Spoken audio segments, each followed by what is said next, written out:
भगवत गीता साक्षात भगवान की वाणी है। यह अर्जुन और भगवान श्री कृष्ण के बीच में हुआ दैवी संवाद है। ये संवाद आज से 5000 वर्ष पूर्व कुरुक्षेत्र नामक स्थान पर हुआ।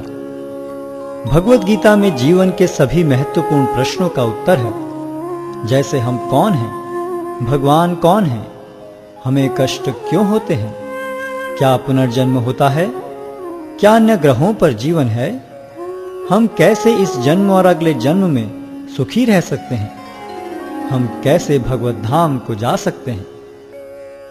कोई पूछ सकता है कि कुरुक्षेत्र में हुए महान युद्ध जिसके दौरान भगवत गीता कही गई, उसका कारण क्या था। 5000 वर्ष पहले विचित्रवीर्य नामक एक महान राजा का देहांत हो गया। क्योंकि उसका बड़ा पुत्र धृतराष्ट्र जन्म से अंधा होने के कारण राज्यभार संभालने में असमर्थ था, अतः उसके छोटे भाई पांडु ने राज्य सिंहासन संभाला।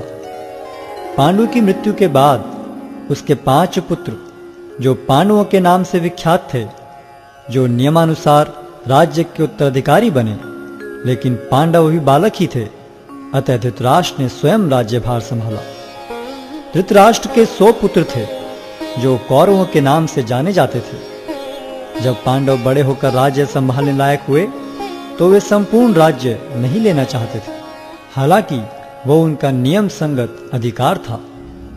वे राज्य को अपने चचेरे भाइयों के साथ बांटना चाहते थे, और इस प्रकार राज्य को पांडवों और कौरवों के बीच बांट दिया गया। लेकिन कौरवों में ज्येष्ठ दुर्योधन अपने भाग से संतुष्ट न था। वो संपूर्ण राज्य को स्वयं ही भोगना चाहता था। उसने पांडवों को मारने के लिए कई षड्यंत्र रचे, लेकिन वो असफल रहा। फिर उसने नियम के विरुद्ध संपूर्ण राज्य को हड़प लिया और पांडवों को राज्य से निष्कासित कर दिया। पांडवों ने फिर 5 गांव की मांग की। दुर्योधन ने उत्तर दिया, 5 गांव तो दूर, वो सुई की नोक के बराबर भी जमीन नहीं दे सकता।